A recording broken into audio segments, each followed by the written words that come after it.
그래서 오늘은 뭐 시간이 충분하니까 천천히 시작하는 만큼 이상으로 오늘 정말 구약을 총정리한 시편 3권, 4권, 5권을 오늘 이제 다 하면 함으로 해서 이제 시편을 이제 마지막으로 마치려고 합니다. 그래서 시편을 보시면 오늘 공부하시고 나시면 아마 시편이 새로운 각도에서 아마 보이실 수 있을 거예요. 정말 참 은혜롭다는 생각이 많이 드는데, 지난번에 2시간 동안 계속 말씀드린 것처럼 시편을 읽을 때 뭐 각 시편 한 편 한 편에 대한 이해, 은혜를 묵상하면서 공부하는 것도 상당히 은혜롭고 좋지만, 저희들은 지금은 그 원작자의 의도보다는 편집자의 의도에서 지금 많이 보려고 합니다. 그래서 특별히 3, 4, 5권은 특별히 이제 편집자의 의도에서, 편집자의 의도 궁극적으로 하나님의 의도시겠죠. 그걸 우리가 있기 때문에.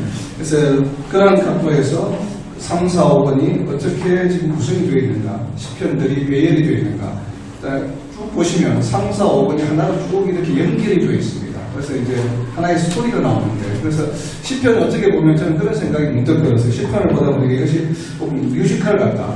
그러니까 스토리를 가진 노래, 그런 형태로 지금 시편이 구성되어 있다는 생각이 듭니다. 그래서 오늘 이제 3권부터 볼 텐데, 3권을 보실 때, 3, 4권을 보실 때 우리가 좀 염두에 둬야 될 성경 구절이 출애굽기 34장 6절입니다. 네. 어제로 오시고 자비로 오시고 노하기를 더디하시며 인자와 사랑이 많으신 분이라고 하는 것이 지금 이 시편 3, 4권에 굉장히 크게 흐르는 하나의 주제입니다. 주제. 그래서 이것을 좀 염두에 두시고 3권을 보시는데, 3권을 보시면서 이제 특별히 눈에 들어오는 이런 키 구절들이 있어요. 하나님께 가까이 감이 내게 복이라고 하는 시편 3권의 시작을 알리는 73편 28절, 그리고 하나님께 향하는 그들의 마음에 정함이 없다, 정하는 마음, 확정된 마음이 없다고 하는 78장 37절 말씀이고, 그리고 79편 5절 말씀에 보면 영원히 노하시리이까 주의 질투가 불붙듯 하시리이까, 주 하나님의 노하심에 관한 얘기가 많이 나옵니다. 그래서 이거 좀 염두에 두시면 좋겠고, 그리고 이제 81편 10절에 보면 나는 너를 애국 땅에서 인도하여 내신 여호와 하나님이시라고 하는 하나님에 대한 자기 선언이 있으시고, 그리고 80편 17절에 보면 주의 오른쪽에 있는 자, 곧 주를 위하여 힘있게 하신 인자에게 주의 손을 얹으소서. 그래서 메시아의 어떤 그 예표가 보이는 듯한 구절이 있고 3권에 보면, 그리고 84편 1절에 보면 만군의 여호와의 주의 장막이 어찌그리 사랑스러운 지혜와 해서 하나님 안에 거하는 것이 굉장히 사랑스럽고 좋다, 은혜롭다고 하는 그런 구절이 있습니다. 그리고 3권의 마지막 편인 89편을 보면 89편 1절에 보면 여호와의 인자하심을 영원히 노래하며 성실하심을 대대에 알게 하리이다. 89편의 1절은 이렇게 시작하지만 실질적으로 89편 내용을 보면 굉장히 엄중하고 비장한 내용들이 많습니다. 그 부분 나중에 볼 텐데, 자, 이렇게 개략적으로 한 7구절 전체 이 시편 3권에 대한 좀 전체 흐름을 볼 수 있는 구조들을 이제 보셨고, 실질적으로 시편 3권을 이제 분석해서 보려고 합니다. 그래서 전체가 지금 보면은 73편부터 89편까지 17편이 되어 있죠. 그래서 5권 중에 3권과 4권은 17편으로 구성이 되어 있습니다. 그래서 편집자가 어떤 의도로 이렇게 편집을 지금 하고 있는지를 보면, 시편 3권에 보면 언뜻 보시기에도 보면 앞에 부제에 제목들이 많이 붙어 있죠. 아삽의 마스길, 알다스의 뭐 이렇게 해서 여기 보면 조사님, 에롯, 기띠 이렇게 해서 다양한 부제가 굉장히 많이 붙어 있습니다. 이 3권에 보면. 그래서 기띠스에 맞춘 노래, 아마 악기로 보여주는데 이 기띠스에 맞춘 노래가 10편, 150편 전체 중에 3편이 있습니다. 그 3편 중에 2편이 지금 여기 3권에 있고, 한 편은 다윗입니다. 다윗이 지은 기띠스에 맞춘 노래는 1권에 있고, 그리고 마스길에 13편이 있다고 그랬는데 단순히 그냥 누구의 마스길 이렇게 간단하게 제목이 붙여진 마스길은 이렇게 4편인데 그 중에서 지금 3편이 3권에 들어가 있습니다. 그래서 교훈적인 내용이 마스길의 시라고 그랬죠. 마스길의 시들이 보면. 그래서 교훈적인 내용들이 지금 3권에 많이 분포되어 있다는 것을 짐작할 수 있죠. 보면은. 그리고 이 지금 3권이 1, 2, 3, 4, 5권 중에 유일하게 성가대장, 레위세 지파의 이 성가대장 아삽, 헤만, 에단, 이시가 다 들어가 있습니다. 이 3권에. 근데 이 아삽과 헤만과 에단의 공통적으로 들어간 이 세 사람의 시가 또 우연히 보면 뭐냐면 전부 마스길이라고 이름이 붙어 있습니다. 그래서 이것은 교훈적인 시, 성가대장의 세 편의 시가 3권에 다 포함이 되어 있다는 것. 왜 이 말씀을 제가 드리냐면 4권에 가면 이렇게 부제가 붙은 시가 단 한 편도 없습니다. 그러니까 무엇에 맞춤 노래는 4권에는 전혀 나오지 않습니다. 그래서 지금 3권에는 보면 아주 다양하게 많은 노래들이 지금 나오고 있다는 걸 좀 염두에 두시고 보는데, 자, 아삽의 시로부터 3권이 시작합니다. 아삽의 시로부터 73편부터 시작해서 11편의 시가 바로 아삽의 시고, 그리고 나머지는 고라의 시죠. 고라의 시가 4편. 합쳐서 또한 15편인데, 나머지 이제 2편이 있죠. 2편 중에 그건 좀 이따가 이제 보실 테고, 2편 하나를 보면 여기 다윗의 시가 있고 하나는 에단의 시가 있죠. 이 나머지는 전부 이제 아삽과 그리고 고라의 시로 구성되어 있다는 거. 좀 특이하죠, 3권이. 그래서 이 아삽과 고라의 시가 이제 추측을 이루는데, 이 아삽의 시들을 이렇게 편집자랑 그룹으로 묶어 놓으면서 아삽의 시들 중에 가장 첫 번째 시에서 뭘 언급하고 있냐면 복이 뭔지를 언급합니다. 그래서 73편 28절에 보면 하나님께 가까이 하는 것이 복이라고 선언해 놓고 있고, 그리고 고라의 시들 시작이 이제 84편부터인데, 고라의 시의 시작도 역시 복이 무엇인 줄로부터 시작합니다. 그래서 이 아삽과 고라의 시가 2편이 다 두 그룹이 복이 무엇인가. 이 아삽의 그룹의 시는 하나님께 가까이 하는 것이 복이다. 그리고 고라는 주님께 의지하는 것이 복이라고 이야기합니다. 이것이 이제 그 복에 대해서, 그래서 언뜻 3권을 보면 하나님의 복과 관계가 있는 내용들이 많이 있겠는가 라고 생각할 수 있는데, 실제는 그렇진 않아요. 굉장히 참 애통하고 어려운 환난 속에 있는 내용들이 전부 여기에 걸쳐져 있습니다. 그래서 그렇기 때문에 이 각 그룹의 시작을 무엇이 복인가를 가르쳐주고 있고, 완전 정반대 현상들이 그 다음부터 일어납니다. 자, 멸하지 마옵소서. 알다스에서 이름이 멸하지 마옵소서라는 뜻이라고 했죠. 그래서 내용들이 보면 환난 중에 두 번째 보세요. 74편에 보면 어찌하여 우리를 영원히 버리시나이까. 그러니까 하나님께 의지하는 것, 그리고 하나님께 가까이 가는 것이 복이라고 이야기하면서 그것을 전제로 해놓고, 그러니까 너희가 하나님을 멀리하거나 하나님을 의지하지 않았을 때 일어나는 일들이 그 다음부터 쭉 설명이 되어 있는 거죠. 그래서 어찌하여 우리를 영원히 버리시나이까. 그리고 75편은 마지막 심판에 대한 이야기라고 보여질 정도로 굉장히 준엄한 심판, 그리고 나머지 보면 구원하시고 심판하러 일어나신 때에 주의 인자하심이 끝났나 보다, 이제 하나님의 인자심이 더 이상 존재하지 않는가 보다라고 느낄 정도로 지금 백성들이 환난 중에 있다는 얘기입니다. 그래서 여호와의 증거를 전하라, 그 출애굽의 이런 불순종을 느끼는 그러한 것들. 그래서 특별히 이제 이 시편 3권에 있는 시 중에서 이 78편, 아까 아삽이라고 했죠. 아삽, 헤만, 에단의 맞서길이 있는데, 특별히 아삽의 맞서길은 72절로 대단히 깁니다. 여러분 이 78편을 보시면 시편 150편 중에 가장 긴 시편 몇 편이죠? 119편, 176절이죠. 176절 다음 두 번째로 긴 시가 이 3권에 있습니다. 바로 이 78편. 그래서 아삽의 맞서길 교훈이신데 72절로 대단히 긴데요. 그 긴 내용이 뭐냐면은 불순종에 관한 얘기입니다. 불순종에 관한 얘기가 3권 전체에서 가장 길게 지금 설명하고 있는 시편이 78편인데, 이 출애굽에서부터 다윗의 일까지 하나님의 사역과 그 전에 출애굽하기 전까지 불순종에 대한 얘기를 크게 두 파트로 나눠서 78편에서 지금 이 이야기를 하고 있습니다. 아삽이. 그래서 계속 보면 이렇기 때문에 지금 환난과 질투를 지금 환난을 겪고 있는 거죠. 그래서 79편에 보면 노하며 질투하시리이까, 그리고 80편에는 간구합니다. 제발 돌아오셔서 우리를 보살펴 주옵소서. 이 포도나무는 보통 이스라엘을 의미하기도 하죠. 뒤편에 나오면은 이제 아내를 의미하기도 합니다. 결실 맺는 포도나무. 그래서 돌아오셔서 이제는 제발 돌이키셔서 우리를 구원하여 주소서라고 하는 이러한 내용들이 지금 계속 있죠. 그래서 이 79편에 보면 바로 주의 이름을 위해서, 하나님의 이름을 위해서 우리를 용서해 주옵소서, 용서해달라고 간구를 하고 있고, 그리고 하나님을 비방하는 이웃에게 7배로 갚아달라, 그리고 주의 백성으로 주를 대대에 전하겠다라고 하는 이러한 결단을 합니다. 그래서 굉장히 지금 무언가 이 지금 3권에서는 이 이스라엘 백성들이 이 편집을 한 편집자의 의도는 이 시편을 보는 사람들로 하여금, 그 보는 사람의 대상이 누구예요? 독자들이 지금 뭔가 큰 환난 중에 처해 있다는 거예요. 지금 큰 환난 중에 처해 있다는 것을 좀 잘 기억해 두시고, 그 어떤 환난인지는 뒤편에 5권에 나옵니다. 그래서 이제 이 3권에서 지금 주는 것은 이 주는 메시지가 굉장히 이러한 내용들의 메시지다. 그리고 이제 3권에 유일하게 속해 있는 이 다윗의 시를 보면 전체적인 윤곽을 좀 볼 수 있습니다. 그래서 86편을 보시면 이 86편이 유일한 다윗의 시인데, 86편을 한번 펴보시면 재미있는 표현이 나옵니다. 86편 16절에 보면 여호와의 주님의 종과 그리고 여종의 아들 이라는 표현이 나오는데, 자, 이 시편 86편 유일하게 다윗의 시를 왜 여기다가 3권에 고라의 시편 사이에 끼워 넣었을까, 편집자가. 지난번에 50편 아삽의 시를 왜 다윗의 시 사이에 앞에 바로 51편 나오기 전에, 바세바 사건 나오기 전에 집어넣었는가, 편집자 의도를 보았는데, 마찬가지 관점에서 3권에서 왜 다윗의 시를 여기다가 고라 자손의 시사의 중간에 이렇게 끼워놨을까, 유일하게 한 편을.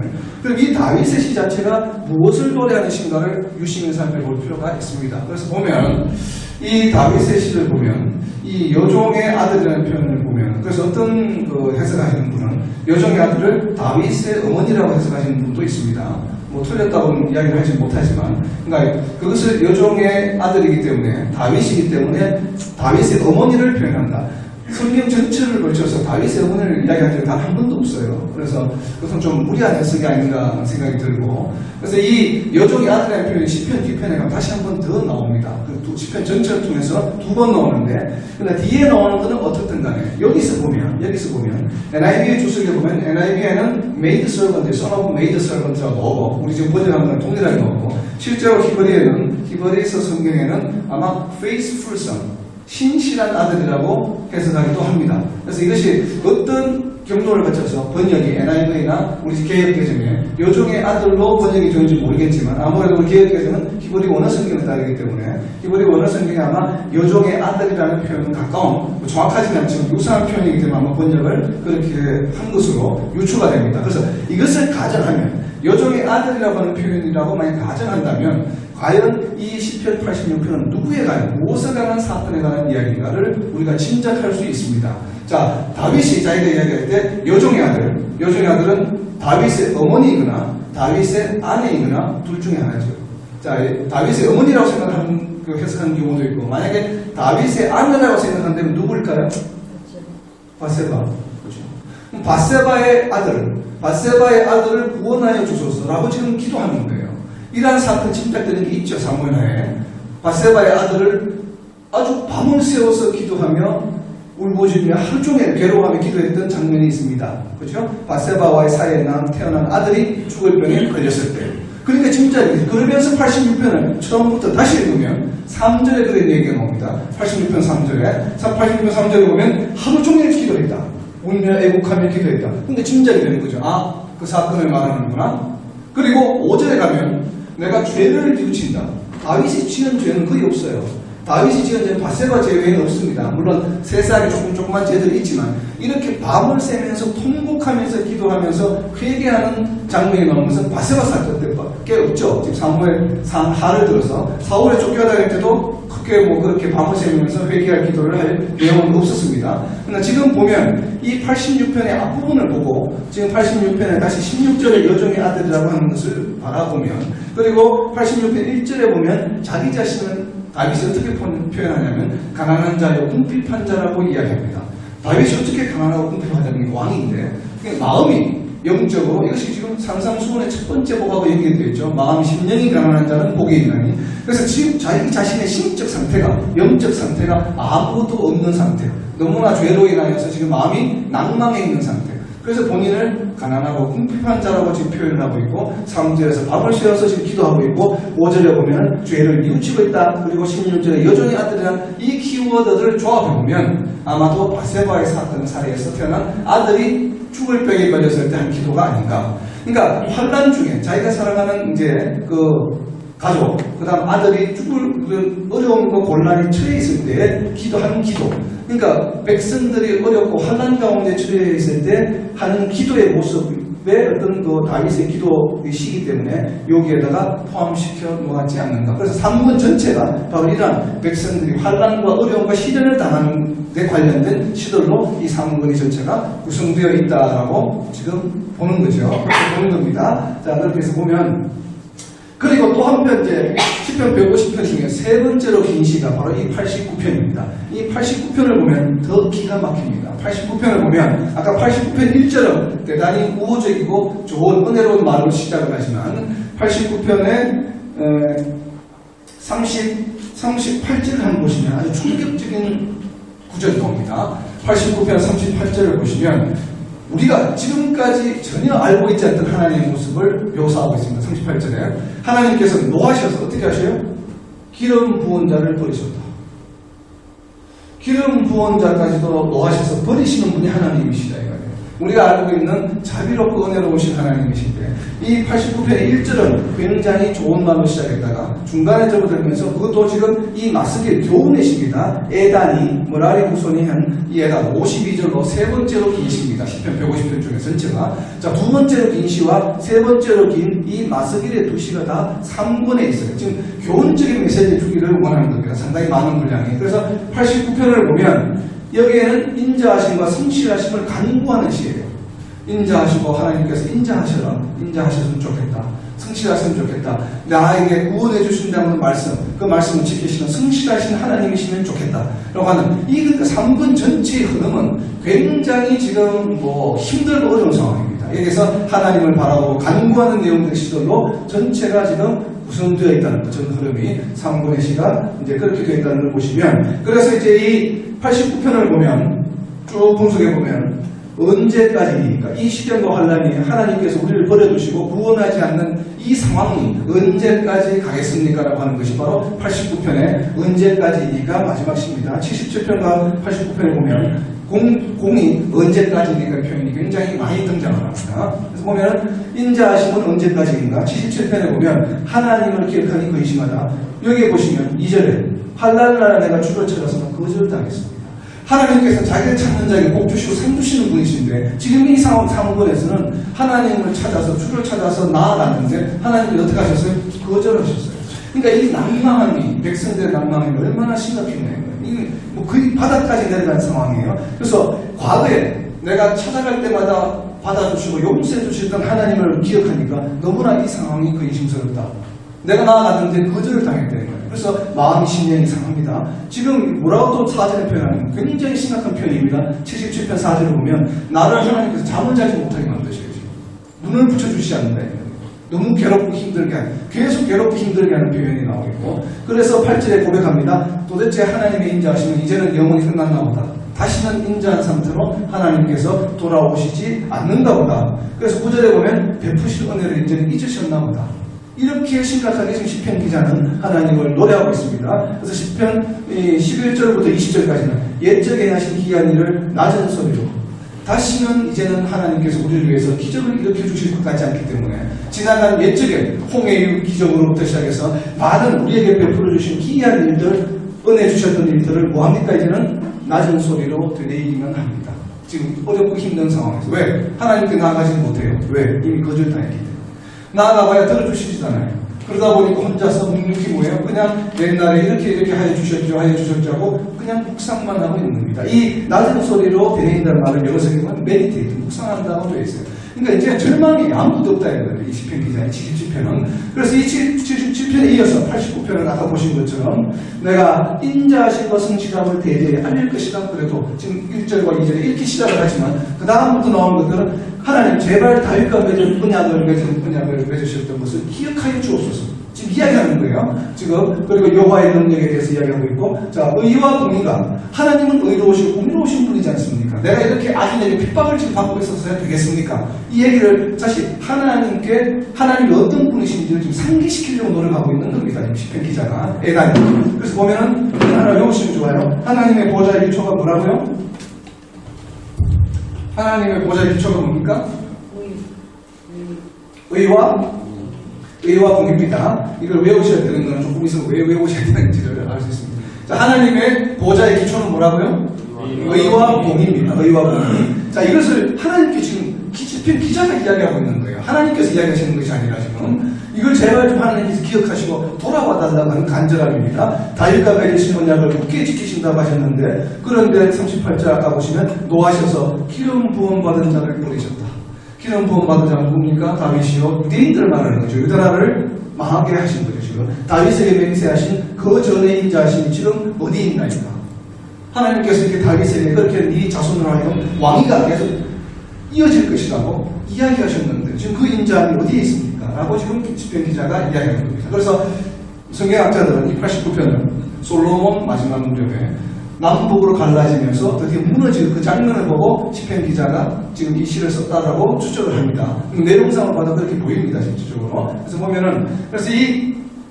보면은 여호와의 언제까지입니까? 이 46절, 49절 보면 계속 윤리어서 언제까지입니까? 언제까지 이 환란 시련 고통을 계속 할 시대입니까? 해서 남북 분열식이라고 하는 것이 보여지고, 그래서 언제까지입니까? 언제까지니까 지금 89편이 정리가 됩니다. 그래서 앞에서 시작한 거 보면 전부 심판으로 오신 얘기, 어렵고 힘든 곳에 지금 상황에 처해 있던 내용이 언제까지 계속 될 겁니까? 라고 해서 3권이 끝이 납니다. 그래서 이 언제까지일 겁니까를 받아서 4권이 시작되는데, 3권의 내용을 다시 한번 정리하면 바로 이제 이러한 불순종에 대한 것, 주님을 가까이 하고 의지하는 것이 복이라고 하는 것, 다윗의 절실한 간구, 이 86편 아까 있었죠. 절실한 간구가 바로 3권의 주제가 되고, 이걸 요약하면 죄의 결과입니다. 지금 이 백성들이 지금 죄의 결과, 지금 징벌을 받고 있는 상황이에요. 이것이. 그래서 이 회복, 내가 지금 비록 죄를 지어서 벌을 받고 있지만 이것을 빨리 속히 회복시켜 주옵소서 하는 간과 열망을 담은 시들을 쭉 모아놓은 것이 지금 3권입니다. 이것이 이제 3권 전체고요. 그리고 이제 4권으로 넘어갑니다. 제가 좀 늦게 시작해도 마치는 시간을 맞추기 위해서 지금 빨리 갑니다. 자, 4번을 보면 모세의 기도로 시작합니다. 자, 방금 89편이 언제까지이니까 라고 시작했어요. 언제까지 이렇게 내버려 두실 겁니까? 근데 우리가 보통 통상적으로 생각하는 모세하면, 모세는 굉장히 하나님께 긍정적이고 좋은 기도를 했을 거야 라고 짐작을 하는데, 방금 89편을 보면 그게 모세의 기도로 그대로 이어집니다. 모세도 역시나 마찬가지로 하나님 왜 이렇게 백성들을 지금 어려운 상황에 두고 있습니까? 이 기도가 90편 모세의 기도입니다. 그런데 이 모세의 기도를 왜 시편 기자가, 편집자가 여기다 갖다 놓았는가? 라는 것을 3권을 이해하지 못하면 모세의 기도가 왜 맨 처음 4권의 첫 번째 와 이해할 수가 없습니다. 방금 이야기한 것처럼 모세의 기도 조금 더 다시 한번 더 자세히 볼 거예요. 자, 90장, 이 모세의 기도죠. 주의 분노 중에 우리의 평생이 순식간에 다하여. 이것이 모세의 기도입니다. 하나님이 노하시니까 내 생명이 순식간에 가더라 해버려요. 그것을 직접 많이 목격했죠, 모세는. 광야 생활을 통해서. 그렇죠? 그 다음에 실제로 고핫 자손이 반역을 했을 때도 순식간에 그냥 지진이 일어나서 땅이 갈라져서 순식간에 죽는 장면을 목격했다 이거예요. 그런 종류의 기도가 90편의 기도입니다. 모세의 기도가 전부가. 결국은 89편과 연결이 되죠. 그래서 하나님께서 여전히 진노하고 계시다는 것, 진노 중에 징벌하는 내용을 지금 노래하고 있습니다. 보면. 그래서 이 4번도 보면, 그래서 3번, 4번을 제가 한 곳에 묶어놨는데 4번도 보면 계속 심판에 관한 내용들이 나옵니다. 줄기차게 계속. 그러나 그 심판의 질이 3번하고는 달라요. 여기는 고통과 환난 중에 있는 심판이요. 4번은 의와 공의에 의한 심판. 아까 외우라고 말씀드렸죠. 89편에 주님의 보좌에 기초는 뭐라고요? 의와 공의. 그 의와 공의가 4번에서 실현되고 있는 겁니다. 지금 보면. 자, 심판의 얘기가 나오고, 그리고 심판의 얘기만 나오는 것이 아니라 심판의 얘기를 하기 전에 바로 모세의 시편 다음인 91편에 보면 하나님께서 약속의 말씀을 주십니다. 너희가 이 환난과 심판 중에서 내가 너희를 드디어 구원할 것이라고 하는 메시지를 91편에 보여주고 있어요. 자, 보면은. 그리고 이 심판의 과정을 거쳐서 101편쯤 가면 다윗이 결단을 합니다. 내가 앞으로 내 집안에서 이렇게 하려고. 마치 여호수아가 결단하는 것 같은, 가나안 땅 정복하고 나서 마지막에 유언처럼 했던 여호수아의 결단과 같은 결단을 다윗이 합니다. 근데 어떻게 보면 시편이 지금 크로니컬하게 전개가 되어 있지 않죠. 먼저 지은 시, 나중에 지은 모세는 한참 앞에 지은 시고, 이러한 시편을 전부 다 편집자가 자기가 주고자 하는, 전달하고자 하는 메시지에 따라서 지금 이렇게 배열해 놓은 겁니다. 시들을. 원작자의 저작 용도나 거기에 따라서 지금 배열해 놓은 것이 아니라. 그래서 보면은 다윗의 이 시편은 101편은 다윗이 자기가 결단한 내용들이 들어있습니다. 그래서 이 시편을 101편에다가 갖다 놓은 거예요. 보면은. 자, 그리고 이제 103편에 가면은 이런 드디어 아까 보신 이 출애굽기 34년 6절의 말씀을 하나님의 여호와께서 하신 말씀, 여호와가 어떤 분이시라고 하신 말씀을 빗대어서 기도합니다. 여호와는 긍휼이 많으시고 내려오시는 여호와를 드디하시고 인자하심이 풍부하시도다라고 노래한다. 시편 기자가. 그리고 마지막 106편에 보면 할렐루야 여호와께 감사하라. 드디어 하나님께 감사하는 시가 106편에 등장합니다. 그래서 이 106편에 등장하는 이 감사의 시가 바로 5번의 감사하는 시 107편으로 연결됩니다. 그래서 어떤 성경학자들은 분석할 때 106편과 107편과 108편이 다 감사하는 시이기 때문에 이것을 하나의 그룹으로 해야 되고 4번과 5번이 잘못 나누어졌다고 이렇게 해석하시는데 그것은 제가 좀 문제가 너무 많이 나가신 것 같아요. 왜냐하면 4번과 3번 이 전체 한 권 한 권의 내용을 이해하지 못하면 그런 얘기 할 수 있습니다. 왜? 같은 장르의 시들끼리 묶기 시작하면 지금까지 시편을 해석하는 거 보면 같은 장르의 시들끼리 묶어서 해석을 많이 합니다. 찬송시는 찬송시끼리 묶어서 그리고 뭐 또 기도하는 시는 기도하는 시끼리 묶어서 그 다음에 또 말씀에 관한 시는 말씀하는 시끼리 막 이렇게 묶어서 하다 보니까 이 104번과 5번 사이에는 106, 107, 108편은 감사의 시입니다. 그러다 보니까 감사의 시 하나 묶어서 하니까 4번과 5번을 나누는 것이 뭔가 106편부터 나누는 게 낫다. 이런 이상한 소리를 한다 이 말이에요. 그러니까 이것은 분명히 편집자의 분명한 의도를 가지고 편집되어 있는 거예요. 그래서 106편과 107편은 분명히 나눠집니다. 나중에 106편과 107편을 4번과 5번의 전체 스토리를 가지고 이해하면 그게 나누어질 수밖에 없다는 것을 알 수 있습니다. 그래서 지금 보면 우선 그 4번의 키워드가 되는 이런 구조를 받고 이제 4번을 제목들을 뭐 이 제목은 제가 붙인 제목이기 때문에 여러분들도 여러분 읽어보시면서 제목 붙여보시면 돼요. 붙여보시고 좀 열거해 놓으시면 아마 어떤 흐름이 4번에 이렇게 쭉 보고 있으면 무언가가 보이죠. 패턴이 보이기 시작합니다. 서서히. 자, 세 파트로 나눠져 있는데 의와 공평이 심판이라고 제가 제목을 붙였고 이거 쭉. 그 다음에 결단과 부르짖음. 그 다음에 할렐루야라고 지금 제목을 붙여놨는데 보면은 이 그룹의 첫 번째는 누구의 시죠? 모세의 시요. 요 그룹의 시는 다윗의 시요. 요 그룹의 시는 다윗의 시입니다. 세 그룹의 리딩하는 시들이 다윗, 지도자의 시로 편집자가 지금 의도적으로 했다. 그래서 사실은 여기 할렐루야 시는 104편부터 보통 성경학자들은 104편부터 5, 6편을 할렐루야 시라고 그룹핑을 하고 그 다음에 위에 있는 시는 3편을 다윗의 시라고 이렇게 그룹합니다. 물론 102편은 다윗 시적으로 표현이 되어 있잖아요. 그러나 내용을 보면 다윗이 있었을 가능성이 상당히 높습니다. 내용이. 왜냐하면 101편과 102편이 연결되기 때문에 내용이. 그래서 그렇게 보았을 때 저는 하여튼 여기서 지금 결단과 부르짖음이라고 이야기했고 여기에 보면은 내용들 대충 보시면 회망, 의인들의 번성, 의로 심판하시는 하나님 삼권하고 유사하게 심판의 얘기가 많이 나오는데 무언가가 기준에 의해서 심판하시는 듯한 모습이 보여지기 시작하는 게 바로 4번입니다. 그래서 보면 유일한 모세의 시가 앞에 나오고 그리고 무명시 첫 번째 10편이다. 모세시 다음에 100편까지 10편이 전부 다 무명시입니다. 지금 보면 깃딧에 맞춘 노래 무호의 수상님에 맞춘 노래 이런 게 하나도 없죠. 4번에는 하나도 없습니다. 이런 부분들이. 그래서 다윗의 시가 2편이 있고 그리고 이 91편 전능자의 그가 약속 땅을 92편에서 바로 보면 안식일에 10편 50편 전체 중에 유일하게 안식일에 찬송하는 시간. 안식일에 관한 시가 아니에요. 안식일을 찬양하는 안식일에 관한 시가 아니라 안식일 날 하나님을 어떻게 찬송하는가 하는 것. 안식일 날 찬송하는 방법. 즉 주일날 예배 드릴 때 하나님을 어떻게 찬양하고 기도할까 라고 하는 것을 샘플로 보여주는 게 지금 10편 92편입니다. 이 92편이 왜 여기에 나와 있는가는 나중에 좀 이따 볼 거예요. 그리고 이제 마지막에 할렐루야 4편, 여기 다윗의 시편과 이제 카운팅은 중복이 되어 있죠. 포함해서 이것을 할렐루야 시편이라고 4편으로 나눠봤습니다. 그래서 보면은 17편과 3분과 동일하게 7편으로 되어 있고 어디에 맞춘 노래가 전혀 없고 인도자를 따라 부르는 노래라는 표현도 없습니다. 유일하게 4번이. 보통 인도자를 따라 부르는 노래가 다 있는데 여기는 없어요. 그러니까 인도자를 따라서 이건 뭐예요? 부르는 노래가 아니다라고 생각하는 거죠. 물론 그럴 수도 있겠지만 추측이에요. 자, 그리고 모세, 무명시, 다윗, 할렐루야 해서 이 마지막에 있는 이 104, 5, 6편 할렐루야로 시작해서 할렐루야로 끝나는 하나님을 찬양하는 무명시가 굉장히 깁니다. 보통 이 시편 보면 10절에서 20절 사이인데 여기 보면 마지막에 있는 세 편이 뭐예요? 이게 35절, 45절, 48절 이렇게 돼서 굉장히 긴 시로 구성이 되어 있다는 거 먼저 염두해 보시고 항상 시편이 길다고 하는 것은 주시는 메시지가 많다 이 말이죠. 중요하고 덜 중요하다가 여기가 아니라 분명히 웨이티지는 있습니다.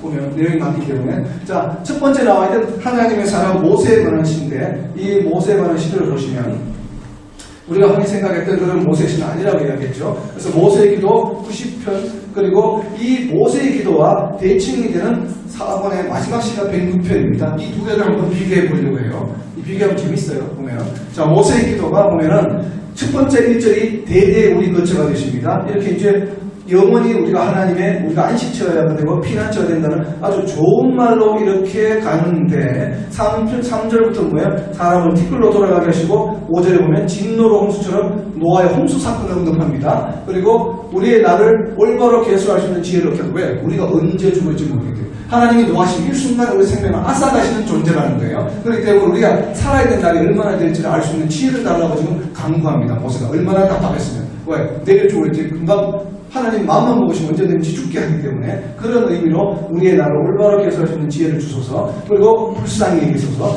이제 바뀌죠.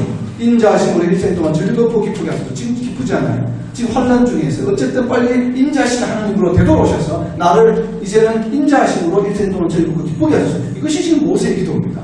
우리가 그래서 주께서 행하신 일을 주의 종들에게 나타내소서. 그리고 17절을 갖다 보면 마지막에 17절 보면 두 번 반복하고 있습니다. 우리의 손에 행한 일을 우리에게 견고하게 하소서. 우리가 행한 대로 그대로 이루어지게 하소서. 두 번 반복하고 있어요. 지금 모세 씨가 보면. 그래서 지금 굉장히 백성들이 어렵고 환난 중에 있는데 그것을 빨리 하나님께서 돌아오셔서 용서해 주시옵소서 지금 하는 내용의 시입니다. 아까 그래서 3권의 89편에서 그대로 연결이 되고 있죠. 지금까지 언제까지니까 하는 것을 모세가 지금 뭐예요? 종결시키기를 원하는 거예요. 언제까지니까 근데 지금 끝내 주시옵소서 하는 기도입니다. 모세의 기도가. 그럼 이 모세가 왜 이런 기도를 했는가? 왜 모세가 이러한 기도를 했는가가 지금 4권의 제일 마지막인 106편에 나와 있습니다. 106편의 내용을 보시면 7절부터 46절까지 내용이 전부 출애굽 때부터 시작해서 포로에 이르고 해방에 대한 포로 해방 때까지 모든 이스라엘 백성들 유대인들의 불순종에 대한 내용들을 적시하고 있습니다. 뭘 했을 때 뭐래고 뭘 했을 때 보면 홍해의 기적, 욕심, 메추라기 사건 욕심을 받는 거죠. 그래서 제가 앞에 욕심이라 이거는 성경에 없는 구절이에요. 칼로 바뀐 거는. 그래서 메추라기 사건이 13절부터 15절까지 2절, 3절씩 주요 사건들을 회고하고 있는데 욕심에 대한 거, 그 다음에 질투, 고라 사건, 아까 지진 나서 다 죽이 나왔죠. 질투의 사건, 그리고 송아지 사건, 송아지 만든 거, 우상숭배, 그리고 정탐, 하나님을 불신했던 거, 그 다음 비나스, 창으로 두 사람을 꽂아 죽였던 사건이 있었죠. 비나스가. 그 다음에 도행에 대한 거, 그 다음에 머리바의 물, 백성들의 불편이죠. 그리고 가나안 정복, 전부 다 진멸하지 않는 불순종에 대한 것, 남부광조, 우상숭배죠. 포로가 된 것, 해방이다. 전체 출애굽으로부터 시작해서 지금 포로가 되고 나서 지금 회복된 것까지라고 보여집니다. 지금 시편에. 어떤 분들은 그냥 포로 늦게 후반부까지 시편이 작성되었다고 이야기하는데 어쨌든 106편을 보면 43절부터 46절까지는 해방에 대한 회복입니다. 이것을 미래의 일로 해석하시는 분도 있습니다. 하나님 말씀대로 이루어지는 분이기 때문에 지금 포로이기 때문에 언젠가는 포로가 분명히 70년 후에 해방하신다고 하셨기 때문에 그것을 전제로 하고 이것을 적었다라고 해석할 수도 있습니다. 그렇게. 그러나 어찌 되었든 간에 43절 46절은 해방에 이미 포로에서 해방되었다고 지금 회고하고 있는 거예요. 지금 이 시편이. 그래서 이 106편이 있는데 그럼 이 모세의 기도 4권의 시작, 4권의 끝입니다. 4권을 시작하고 끝맺는 내용이 모세의 기도로 시작해서 모세의 이게 뭡니까 지금? 모세의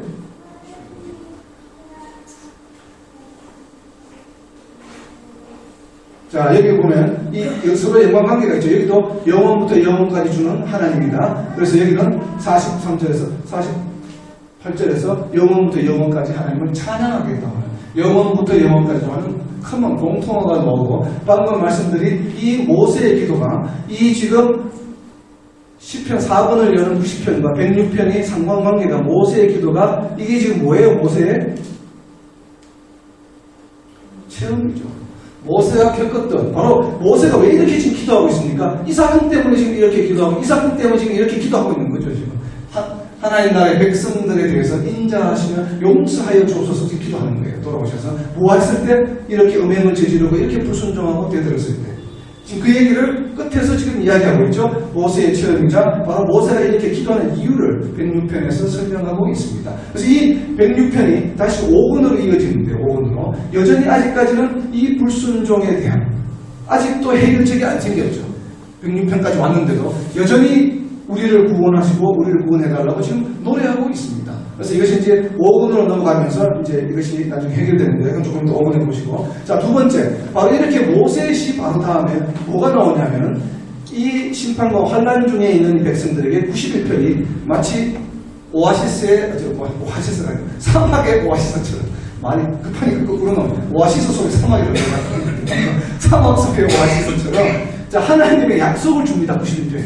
이게 아주 단비처럼 환난 중에 주는 위안의 시입니다. 하나님의 약속. 14절부터 16절까지 백성과 하나님을 대칭해서 봅니다. 14절에 보면 그가 나를 사랑한 적 뭐예요? 내가 그를 건지리라. 그리고 그가 내 이름을 안 적 내가 그를 높이리라. 그리고 그가 내게 간구하리니 지금 간구하는 게 아니라 앞으로 간구할 거예요. 간구하리니 내가 그에게 응답하리라. 그리고 환난 당할 때에 내가 너와 함께 있으면 너희를 건지고 영화롭게 해주리라. 하나님의 약속의 말씀을 91편에 다 던지고 있습니다. 지금 4번에 들어가서 모세의 기도 다음에 모세 89편에 3번 마지막에 언제까지니까 모세가 지금 구원해 주소서 하니까 91편에 가서 뭐냐 내가 지금 해줬구만. 이렇게 이야기하는 거예요. 자 이렇게 해서 이 두 구절이 굉장히 구약의 성경에 하나님의 명령을 대표하고 있죠. 그가 나를 사랑한 적 뭐예요? 신명기 6장 5절 말씀입니다.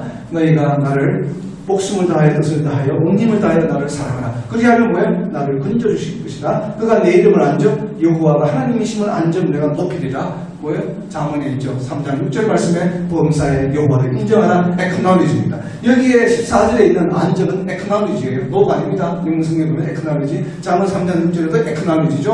호세아 1장 3절에도 acknowledge죠. 여호와를 힘써 알자. 여호와를 힘써 알면 내가 너를 높이리라 하는 약속의 말씀을 시편 91편에서 주고 있다는 것. 이것이 적용된 것이 바로 너희가 장수하게 하고 만족하게 하고 나의 구원을 그에게 보이리라. 자 91편에서 너희가 이렇게 하면 내가 너희를 구원해서 장수하게 하고 너희를 지켜줄 것이라고 지금 91편에서 이야기하셨습니다. 이제 조금씩 뭔가가 풀려나가기 시작하죠.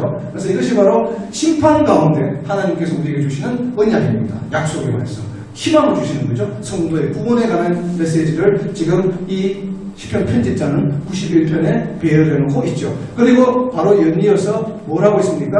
91편에 이렇게 놓고 나서는 안식일에 하나님께 어떻게 기도하는가. 그래서 기도의 모형을 보여주고 있다. 그래서 92편을 보시면 크게 이렇게 네 파트로 구성이 되어 있습니다. 첫 번째 1절, 3절 읽어보시면 하나님을 찬양합니다. 우리가 기도할 때 주일날. 자, 그리고 하나님 행하신 일, 하나님 어떤 일을 행하시는 분이시다. 전능자 하나님, 하나님의 능력에 대해서 언급을 하고 있고 다음 파트에는 악인들은 반드시 패망시키신다. 악인들은 반드시 멸하신다라고 이제 디파인합니다. 지금까지는 내가 지금 악인들로부터 핍박을 받고 있어요. 3권부터 계속 지금까지. 그러나 이게 점점 회복되기 시작해요. 악인들을 반드시 멸하시는 분이시라는 것을 선포합니다. 여기서. 그리고 의인들은 번성하게 하신다. 내가 지금 의인이고 나를 핍박하는 이방인들은 악인들이에요. 그런 상황이 있지만 이제는 그것이 바뀌어질 것이라고 하는 것을 91편에서 보여주고 있다. 이거예요. 서서히 지금 이제 모세의 기도로부터 조금씩 약속에 의해서 이 약속에 기반해서 하나님은 의로우신 분이다. 즉 공의로우신 분이라고 하는 것이죠. 악인은 벌하시고 의인은 구원하시는 분이라는 걸 다시 상기시키기 시작합니다. 그런데 바로 이렇게 하시는 분은 어떤 분이세요? 여호와는 바로 권위와 능력이 있으신 분이다. 이제 뭔가가 자리를 잡아가죠. 따라서 여호와가 능력이 있으시다. 그리고 의로 심판하시는 하나님이시다. 그리고 겸손히 여호와를 그래서 너희는 경배하라 이 말이에요. 경배하고 그리고 세상을 심판하러 오실 때 여호와께서 새 노래로 너희들이 하나님을 노래하라. 심판하러 오실 때에. 그리고 97편을 보시면 아까 제가 외우라고 한 말씀이 있죠. 바로 보좌의 기초 얘기가 다시 나옵니다. 97편에. 여기서 보좌의 기초가 뭐라고요? 의와 공평이다라고 이야기를 한다 이거예요. 하나님이 심판을 오시는데 이제는 내가 지금 악인이 나 의인을 지금 막 억누르고 있다 이거예요. 괴롭히고 있다 이거예요. 그것을 회복시키려고 바로잡기 위해서 하나님께서 심판하러 오시는데 어떻게 오십니까? 이 땅에 심판하러 오십니다. 이 마치 우리에게는 지금 재림처럼 보이지만 이 당시 이 사람들에게는 초림이죠. 아직 초림이 아직 오지 않았기 때문에 자 여호와께서 심판하러 오시는데 어떻게 심판하러 오십니까? 세상을 심판하시고 또 다른 측면에서는 하나님 나라의 백성들을 심판합니다. 그래서 세상과 백성을 심판하시는 두 포션의 한쪽에 보면 이것이 바로 시편 90편 그러니까 4번에 90편 앞에 있는 10편에 11편에 전부 여기에 관한 내용들이에요. 그래서 쭉 보시면 주의 노여움의 능력, 노하심은 어떻게 된다는 게 모세의 기도에 있었죠. 그리고 하나님께서 다스리시는 93편의 1절에 보면 세계가 흔들리지 않는다. 하나님께서 심판하시면 항상 올바른 심판을 하신다 이 말이에요. 그래서 흔들림이 없다 그 판단에. 그리고 복수하시는 하나님. 드디어 악인들을 복수해 주신 하나님이라고 아까 이야기 나왔죠. 93편. 그리고 의로 세계를 심판하시고 땅을 심판을 임하시고 여호와 우리 하나님을 높이고 그 성산에서 그래서 99편에서 예배할지다라고 이야기가 나옵니다. 그래서 이걸 이어서 다윗이 결단을 했죠. 99편을 이어서 100편에서 자 그렇게 백성들을 어떻게 심판하신가? 그리고 자 911입니다. 911이 무슨 번호예요? 여러분, 응급한 상황에서 구해주는 시편 91편 11절 911과 수호천사에 가는 겁니다. 지금 여기도 우리를 지켜주는 천사가 있습니다. 하나님께서 보내주셨기 때문에 하나님 나라의 백성이면 그게 어디에 있다고요? 911 91편 11절에 있습니다. 이 수호천사는 천사들 명령하사 너를 지키게 하신다. 그리고 주의 법으로 교훈하신 받는 자 복이 있다. 심판이 의로 돌아가는 마음이 정직한 자는 따르리라. 그리고 우리는 그가 계시는 백성 하나님, 이거 바로 신명기 29장 13절에 내가 너의 하나님 되고 너는 나의 백성이 되겠다는 것이 실현이 바로 이 시편 바로 여기 95편 7절에서 이야기합니다. 우리 하나님이시오. 저는 그가 기르시는 백성이다. 백성의 입장에서 하나님께 지금 고백하는 거죠. 그리고 96편 13절과 98편 9절에 보면 진실과 공평으로 백성들을 심판하신다 하나님은. 그리고 주께서는 응답하셨고 행한 대로 갚으시나 용서하시는 하나님입니다. 내가 잘못해서 분명히 벌을 받지만 그래도 용서하시는 하나님이라는 것은 바로 마지막 99편에서 이야기하고 있는 겁니다. 그래서 하나님은 인자하시다. 하나님이 인자하시기 때문에 내가 비록 잘못했다 할지라도 징벌 가운데서 용서하신다는 거예요. 근데 3번과 4번 초반까지 아직 그게 안 이루어지고 있죠. 아직도 여전히 내가 징벌을 받고 있는데 그것이 이제는 해결되어가는 과정이 바로 이 4번의 흐름입니다. 전체 10편의 4번이. 그래서 하나님은 뭐냐면 하나님 어떤 것인가? 하나님의 진노에서 백성들을 구원하신다고 하는 테마가 바로 여호와의 심판에 관한 얘기 90편부터 99편까지의 얘기의 줄거리입니다. 주제가 바로 하나님의 진노 가운데서 이제는 내가 3권을 뛰어넘어서 이제는 너희들을 구원해 줄 것이다 라고 하는 내용을 지금 전반부에 4권의 전반부에 이야기하고 있고 이 구원을 어떻게 해주십니까? 의와 뭐래요? 공평으로. 세상을 의로 심판하고 백성들을 공평으로 내가 이렇게 심판해서 너희들이 이제는 내가 오늘 바로 구원해 주겠다고 하는 말씀이 바로 10편 90편부터 99편까지의 얘기다. 그래서 이것은 한마디로 하면 하나님이 이제는 나서서 다스리시겠다. 이제는 올바로 잡겠다. 그러면 세상이 견고해지죠. 흔들리지 않는 거예요. 세상이 견고한 그러한 하나님의 나라가 이루어지게 하겠다고 하는 것이 지금 4권의 전반부에 관한 얘기입니다. 그래서 이제 방금 이야기한 것처럼 그런 걸 뛰어넘어서 100편에 보면 그래서 감사합니다. 100편에 여호와는 우리 하나님이신 줄 알라. 이제는 하나님께서 뭐예요? 돌아오신다. 돌아오신 이제 구원한 상태로 돌아오시기 때문에 이제 감사하죠. 그래서 10편 100편에 감사의 시가 나오고 그리고 이를 바탕으로 다윗이 이제는 결단합니다. 101편에서 다윗이 11가지로 결단하는데 그 결단의 내용들을 보면 이렇게 결단합니다. 내 집안에서 행하겠다. 요수아의 결단과 같죠. 내 집은 영원히 여호와 하나님만 섬기리라. 다윗도 동일한 결단을 합니다. 내 집안에서 앞으로 이걸 행하겠다. 남의 집안이 아니에요. 물론 크게 보면 이스라엘 민족이라고 이야기할 수도 있지만 왕이기 때문에 그러나 우리는 우리 개인에게 적용해 봅니다. 이걸 비천한 것을 내 눈앞에 두지 않겠다. 배교자들의 행위를 미워하겠다. 사악한 마음을 버리고 악한 일을 알지 않고 이웃을 헐뜯는 자를 멸하고 논이 높고 마음이 교만한 자를 용납하지 않고 충성된 자를 내 옆에 두고 완전한 길을 행하는 자를 내 나를 따르게 하고 거짓을 행하는 자는 우리 집에 없게 하고 거짓말하는 자는 내 목전에 서지 못하게 하고 아침마다 모든 악인을 멸할 것이다. 이것이 다윗의 결단입니다. 그러면 아침마다 모든 악인을 멸하면 다윗이 아침에 눈 뜰 때마다 사람을 잡아 죽여야 됩니까? 전부 다 악인들은 다? 그렇게 했어야 상당히 곤란하죠. 그러면 날마다 아침마다 축복이 아니라 날마다 아침마다 피비 되는다는 거죠. 여기서 영적으로 해석해야 되죠. 우리에게 적용하면 날마다 아침마다 눈을 뜰 때마다 뭐예요? 나의 죄성과 악성을 멸하겠다. 다윗의 결단입니다. 자기가 이제 이렇게 내 눈앞에 비춰나면서 두지 않겠다. 내가 이것을 헐뜯는 마음을 그런 것을 하지 않겠다. 이렇게 우리 자신에게 적용하면 이 바로 다윗의 결단이 우리의 결단이 될 수가 있죠. 자, 이 이후로부터 이제는 완전히 시편이 변화됩니다. 지금까지 환란과 고통들 계속 있으면서 노하시는 생명을 순식간에 가져가시고 이 노하심이 극도에 이릅니다.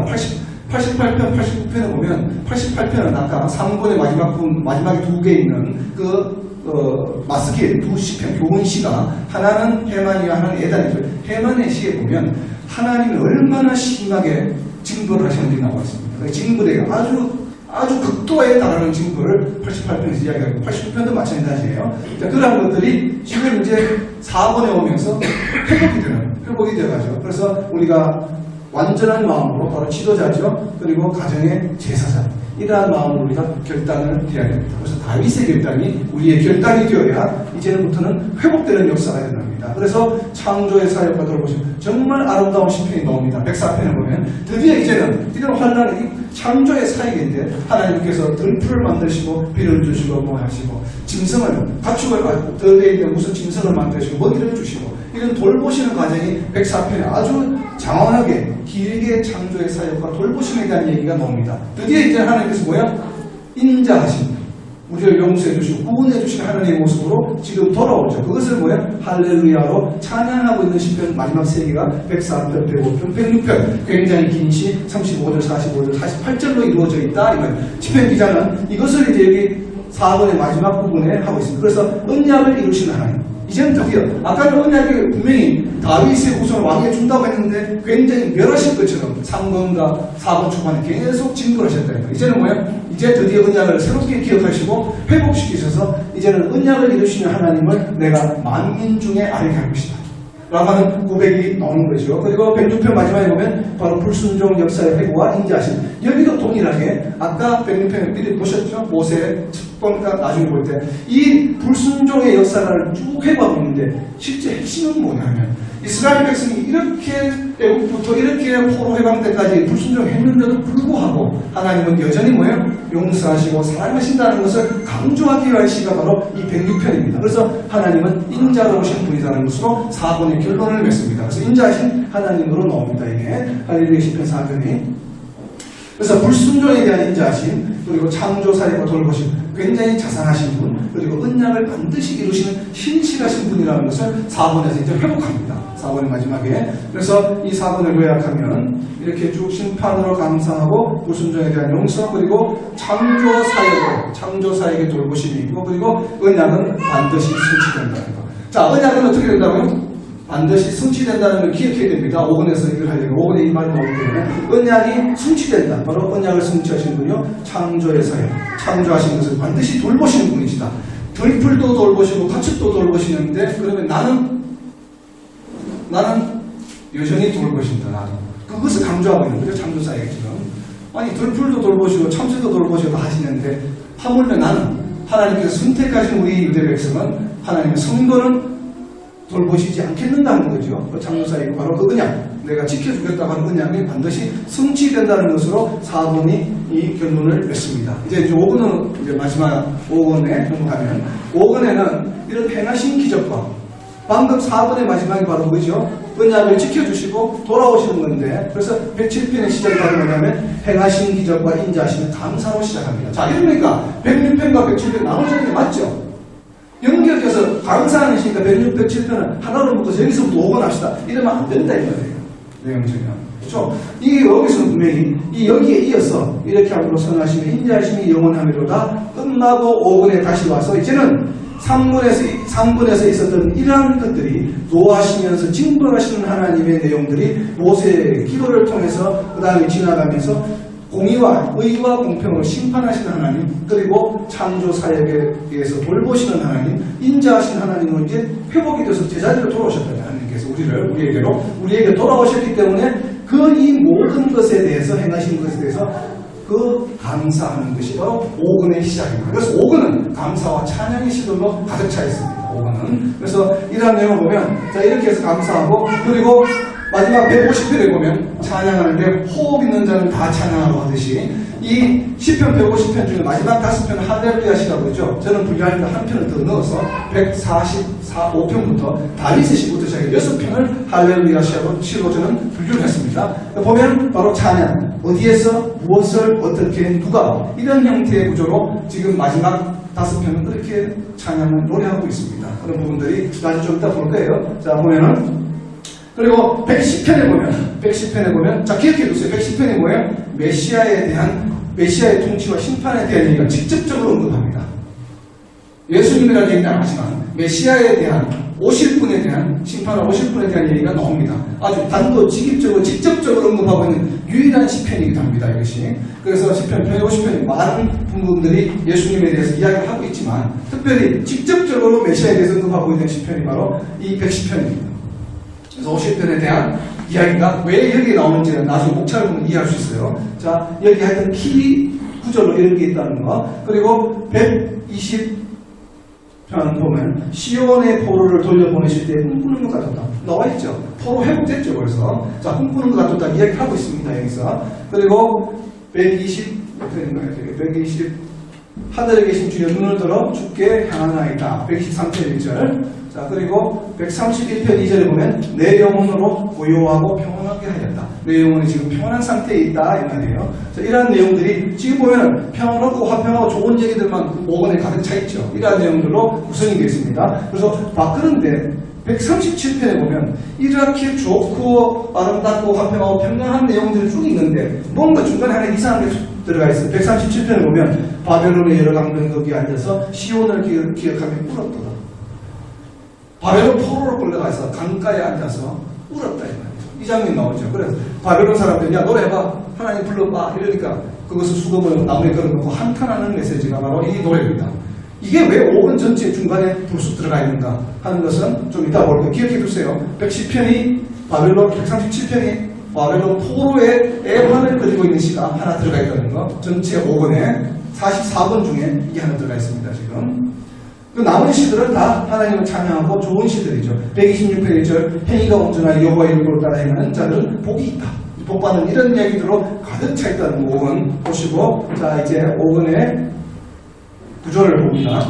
보면 이렇게 44번이 쭉 있는데 자 처음에 인자의 감사 아까 4번에 이어서 107편을 감사하는 시로 시작합니다. 그리고 보면 다윗의 시가 3편이 나오죠. 자 구조를 잘 보세요. 대칭되어 있습니다. 다윗의 시가 나오죠. 다윗의 시가 밑에 하반부에 할렐루야 시 앞에 7편이 있습니다. 물론 요 밑에 요것도 다윗의 시예요. 요걸 합치면 8편인데 제가 분류를 여기서 끊었기 때문에 요 위에는 7편의 다윗의 시 여기 무명시가 있고 바로 다윗의 시 무명시가 있고 다윗의 시가 이렇게 있습니다. 갈로처럼 5권 전체가 그리고 할렐루야 시가 여기 6편이 있고 여기에 할렐루야 시가 6편이 하반부에 있고 여기도 다윗의 시 다음에 자 다윗의 시 다음에 할렐루야 시 6편 다윗의 시 다음에 할렐루야 시 6편 뭔가 보이기 시작하죠. 다 보고 있으면 그리고 중간에 성전 올라가는 노래 15편이 이렇게 배치되어 있습니다. 그리고 이 할렐루야 시 6편 다음에 117편, 118편이 뭐냐면 찬양과 감사의 시도 되어 있습니다. 할렐루야 다음에 찬양과 감사의 시가 있죠. 성전 노래 15편 다음에 찬송과 감사의 시가 되어 있습니다.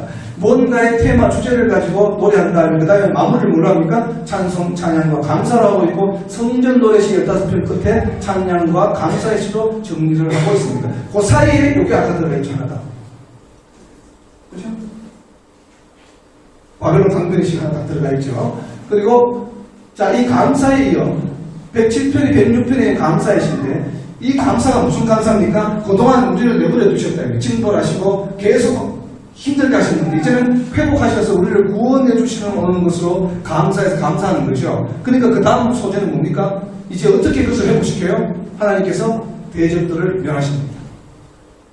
그렇죠? 왜? 이제 하나님께서 우리를 대적들 막 내버려 두셨어요. 지금까지 3권에서 4권 초반까지.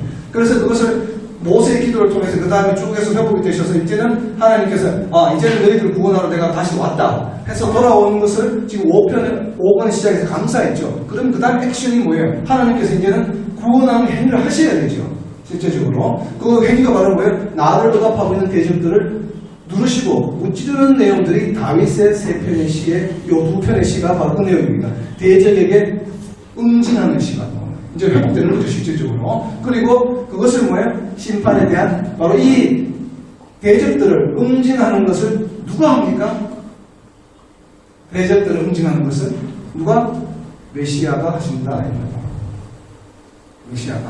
메시아께서 오셔서 대적들을 응징하신다 이 말이에요. 지금 메시아의 예언이 그래서 110편에 있고 그리고 이 할렐루야 시 여기에서 이제는 그래서 이 메시아가 다시 메시아 오시는 것 그리고 이 대적들을 응징하는 것에 대한 할렐루야 이 바로 하나님을 찬양하는 시편들이 마지막에 나와 있는 할렐루야하고 다릅니다. 내용이 제목은 할렐루야, 할렐루야 끝나지만 여기는 할렐루야 시들은 이런 시들이에요. 실제적으로 우리가 어떤 복을 주시고 감사하고 그리고 처음 107편도 감사, 할렐루야 시 마지막 111편도 감사예요. 그래서 감사와 감사, 중간에도 감사가 있죠. 그래서 감사로 이렇게 둘러싸여 있는 하나님께 대한 찬양입니다. 여기에 있는 전반부에 있는 할렐루야 시는 그래서 실제적으로 대적들을 문질러 주시는 것에 대한 그리고 나를 회복시켜 주시는 것에 대한 이런 찬양하는 시들이 바로 이 할렐루야 시도 들어있고 감사 가운데 드리는 하나님께 대한 찬양이고 이것은 뭐예요? 오직 여호와, 오직 메시아만 이해를 하신다 이 말이에요. 이 얘기가 지금 중앙부에 있고요. 그 다음에 이 후반에 나오는, 마지막에 나오는 이 할렐루야 시들,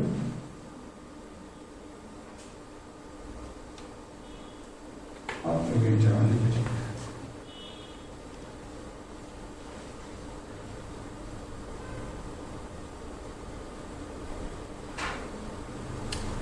이 마지막에, 근데 할렐루야, 이 마지막에 있는 할렐루야 시들은,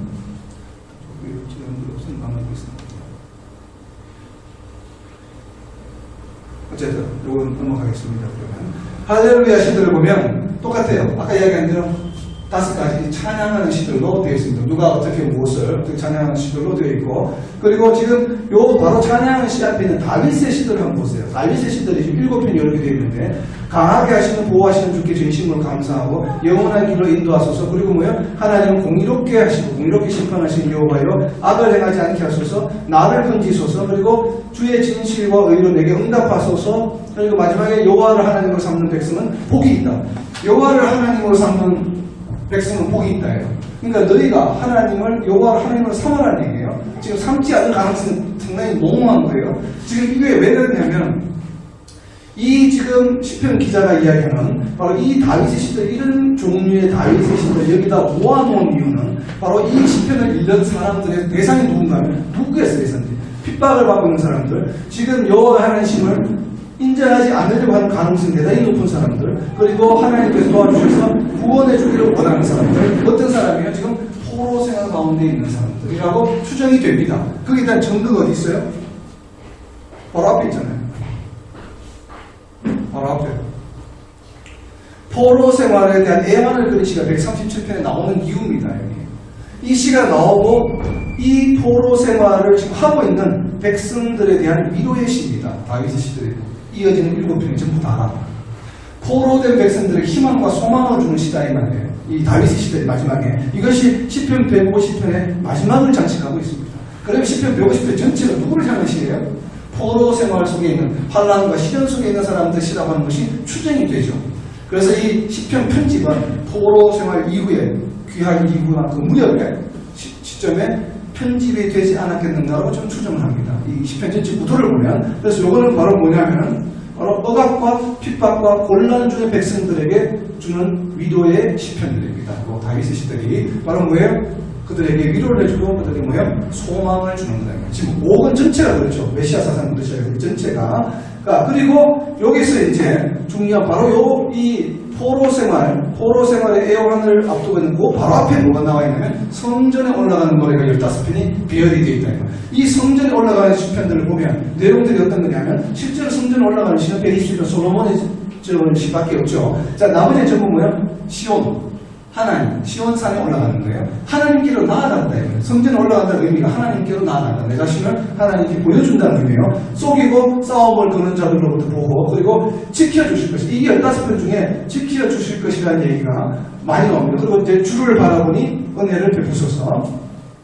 그리고 여호와의 이름에 기도다 영원히 보호해달라고 하네요. 그리고 수고가 헛되다 말씀과 여호와 고요와 평안 형제 간의 동감 나누는 축복. 마지막 134편은 성전에서 기도하다가 밤이 되어서 기도하는 사람들 돌아갈 때 남아있는 레위인들에게 하는 기도, 그리고 남아있는 레위인들이 돌아가는 성전을 떠나는 백성들에게 하는 이 기도가 이 133편의 두 파트로 나눠져 있습니다. 그래서 이제 축복을 서로 나누는 이러한 기도가 여기 있고, 그 바로 앞에는 뭐냐면 형제 간의 동거가 아름다운 너희가 영생을 복으로 주겠다는 것, 바로 성도 간의 교제를 의미하는 듯한 이 찬양의 노래가 있고, 그리고 마음의 고요와 평안을 주시는 것. 이거는 마음의 고요와 평안은 어떻게 와요? 말씀과 여호와를 바랄 때 마음의 평안과 이 고요와 평안이 온다는 것이죠. 그리고 하나님과 함께하지 않는 것은 수고가 되다. 이것은 127편은 솔로몬이 지은 시입니다. 전도서하고 동일하죠. 주제가 해 아래 있는 것은 모든 것이 헛되다. 하나님과 함께하는 것은 헛되지 않다. 내가 지은 성전이나 파수꾼, 마음을 지새우는 지키는 파수꾼도 하나님과 함께하지 않는 것이 모든 것이다. 헛된 것이다. 그러나 자식들은 여호와가 주신 기업이다라고 하는 것을 127편에 노래하고 있고, 그래서 하나님과 함께하지 않고 하나님과 함께하면서 하나님을 경외하면서 하나님의 길을 걷는 자는 복되도다. 그리고 이 복된 사람의 인생을 통틀어주는 목숨보다 그것은 바로 아내의 결실한 포도나무와 같고 자식은 감람나무와 같다. 바로 전도서의 메시지가 여기서 보여지죠. 그래서 이게 문명의 시지만, 전 솔로몬이 지은 시는 아니지만 편집자는 이 이 전도서의 메시지를 127편과 128편에 지금 배열하고 있죠. 그래서 말씀과 여호와를 바라고 그 여호와 평안을 나누고 너희가 서로 성도 간의 교제를 나누면서 서로 축복하는 삶을 살아가고 하는 것이 성전에 올라가는 15편의 시가 주는 스토리입니다. 그래서 이 스토리 다음에 아까 포로 굉장히 이 15편은 논리적인 전개의 흐름을 가지고 있어요. 그냥 중구난방으로 배열하는 것이 아니고 노래를 보면 순서가 있습니다. 순서가 싸움을 거는 자들로부터 싸움하지 말고 피해라. 보호를 강구하고 그리고 너를 지켜주실 것이다 하나님께서. 그리고 하나님께 나아가는 기쁨, 내가 하나님을 바라보니 강구 은혜를 베푸소서. 내 모든 도움 오직 하나님께만 있다. 여호와의 이름에 있도다. 모든 도움은 천지를 지으신 여호와의 이름에 있도다. 이렇게 여호와를 의지해라 하는 하나의 흐름이죠. 이런 흐름을 가지고 시편이 전개가 되어 있다 하는 거예요. 그래서 이 성전에 올라가는 노래, 이렇게 하나님 앞에 나아가기 위해서는 뭐가 필요합니까? 하나님께 나아가기 위해서 하나님 나라의 백성들이 가져야 할 가장 기본적인 것이자 시편 150편의 본문이 바로 뭐냐면 119편입니다. 119편. 그래서 성전에 올라가는 노래와 그리고 아까 할렐루야시 사이에 생뚱맞게 119편 하나가 여기 끼어있듯이 하나 끼어있는 이유입니다. 이게 119편에 여기 있는 이유는 성전에 올라갈 때 너희가 어떻게 올라가야 되냐면 119편에 있는 것처럼 하고 올라가야 된다 이 말이에요. 말씀이 대단히 중요하다 이 말이에요. 말씀이 176절에 해당하는 시편입니다. 그리고 나머지 그 뒤에 나온 성전 15편 다 합친 것보다도 깁니다. 20편 한 구절이. 한 편이 119편. 119편에 뭐 구조에 대해서 많이 나와 있죠. 히브리 알파벳 순서대로 22달락으로 되어 있다는 거. 그래서 제가 알파벳을 따서 22달락이면 한 달락마다 8절로 되어 있죠. 그래서 22 곱하기 8에서 176절인데 그렇다면 알파벳을 딱 끼고 있는 각 단락의 첫 절이 대단히 중요한 것이라는 짐작이 가죠. 호기심이. 그래서 제가 정리했습니다. 첫 절만 전부 다. 자, 22달락의 첫 절만 딱 이야기하다 보면 이것이 테마가 있다. 이 말이에요. 스토리가. 그냥 막 중구난방으로 되는 것이 아니라 보면 이 22달락의 첫 절이니까 22구절이죠. 22구절에 19구절에 말씀이라는 단어를 표현하고 있습니다. 즉 119편은 말씀에 관한 얘기예요. 그냥 알 수 있죠. 당장. 22달락의 첫 절 중에 19달락이 말씀이라는 Words of God를 포함하고 있습니다. 율법, 말씀, 율례, 계명, 전부, 말씀의 교훈, 율법, 말씀. 다 들어있죠. 여기 보면 빨간색으로 표시해놨죠. 그리고 16절, 16번째 단락, 17번째 단락, 18번째 단락 이 세 단락은 말씀에 대한 얘기가 첫 절에 나오지 않고 뭐가 나오냐면 정의와 공의, 정도와 의, 연이어서 세 개가 나옵니다. 묶어놨죠. 이렇게. 그리고 물론 이 세 단락에도 두 번째 절, 세 번째 절, 네 번째 절 다 말씀 얘기 나옵니다. 근데 결국은 22단락 전체가 말씀을 다 포함하고 있어요. 그래서 결국 119편은 뭐냐면 말씀에 관한 얘기라는 거. 이 말씀에 관한 얘기 중에 중요한 것이 자, 말씀 12번, 6번 이렇게 나온다고 했죠. 보면 알죠? 이 말씀에 관한 내용인데 119편에 그러면 말씀이 중요하니까 말씀을 잘 묵상해라 이 메시지가 아니에요. 말씀에 관한 얘기인데 말씀이 그러면 말씀이 중요하니까 늘 말씀을 주하고 묵상해 이렇게 생각할 수 있는데 그 얘기 아니라 예언적인 말씀에 대한 얘기입니다. 이 얘기는 자 중요한 게 나옵니다. 말씀대로 말씀은 말씀인데 네 번째 단락 25절 보면 주의 말씀대로 나를 살아나게 하소서. 말씀대로 이루어지라고 하는 거예요. 지금 내용의 핵심이 말씀대로 살아나게 하소서, 말씀대로 주의 인자하심과 주의 구원을 내게 임하게 하소서. 65절에 보면 말씀대로 주의 종을 선대하였나니 누가요? 하나님께서. 하나님께서 말씀하신 대로 약속하신 대로 나를 선대하였습니다. 하나님께서 말씀대로 나를 깨닫게 하소서. 뭐든지 뭐예요? 하나님께서 하게 하셔야 된다는 거예요. 이 메시지는 성전에 올라가기 전에 하나님 앞에 나가기 전에 기본적인 백성들의 자세는 뭐해야 합니까? 모든 것이 하나님께서 나에게 하게 하셔야만 됩니다라는 자세로 하나님 앞에 나아가야 됩니다. 그것을 강조하고 있는데 119편이 하나님의 말씀을 깨닫는 것도 내가 지혜가 있고 내가 의지하고 내가 노력한다고 해야 되는 것이 아니라 하나님께서 주의 말씀대로 나를 깨닫게 하소서. 깨닫게 하셔야 깨닫는 거예요. 그렇죠? 말씀을. 그리고 나를 살게 하셔야 사는 겁니다. 하나님께서 내가 인자와 구원을 내게 임하게 하소서. 이 말씀대로. 그래서 여기도 보면 73절에 보면 주의 계명들을 배우게 하소서. 배우게 하시고 여러분 지금 하나님께서 배우게 하셨기 때문에 여기 있는 것이고 배우지 않고 그냥 가신 분은 하나님께서 뭐예요? 넌 오늘 배우지 마. 넌 오늘 버리야. 그냥 가 집에. 반드시 버린다 이거예요. 배우지 말라 이 말이에요. 하나님께서 배우지 말라고 하시면 못 배우는 거예요. 내가 배우려고 아무리 노력해도 안 됩니다. 하나님께서 계명들을 배우게 하소서. 이것이 하나님을 향한 여호와를 향한 백성들의 기본 자세여야 된다 이 말이에요. 내가 하고 싶을 때 하나님 내가 언제 내가 성경 공부하겠습니다. 지 마음대로 지 계획대로 그렇게 하면 안 된다 이 말이에요. 모든 것을 하나님께서 해주시는 대로 그런 자세로 나 자신을 완전히 버리고 낮추고 너희가 여호와의 성전에 올라와라 하는 메시지입니다. 그래서 119편에 176절을 이렇게 길게 이야기하면서 그 다음에 하나님의 성전으로 와 하는 얘기가 전개가 된다는 얘기예요. 이 메시지 다 그렇죠. 율법을 따라 행하는 자들은 복이 있고 말씀만 지킬 따름이다. 결단입니다. 말씀을 지키리이다. 말씀대로 끝까지 지키리이다. 지키리이다가 4번 나옵니다. 지키리이다. 행위가 온전하여 그 행실을 우리의 행실을 깨끗하게 해주는 것은 내 의지로 되지 않아요. 뭐요? 청년이 무엇으로? 말씀을 지키고 따름으로 하나님의 말씀이 어찌 그리 사랑하는지요. 내가 하나님의 말씀을 사랑하는 것도 하나님께서 해주셔야 됩니다. 97절에 어찌 그리 사랑하는지요. 내가 종일 그 말씀을 떡절이이다. 묵상하리이다. 이렇게 고백하고 있다 이 말이에요. 율법을 잊지 아니함이니이다. 내가 주의 253절의 말씀이죠. 말씀만 뭐예요? 경외하나이다. 자, 이것이 하나님께 나오는 성도들의 기본 자세를 119편에서 이야기하고 있자 이것이 150편 10편 전체의 주제야 핵심입니다. 본문. 그리고 이 말씀이 뭡니까? 바로 내 발의 등이요 내 길의 빛입니다. 105절의 말씀이죠. 하나님의 말씀이 나의 등불이요 내가 가는 앞으로 인생 항로의 뭐요? 빛이야 인도자다 이 말이에요. 이것이 고백이에요. 119편에. 그리고 나서 네가 내가 말씀대로 뭐예요?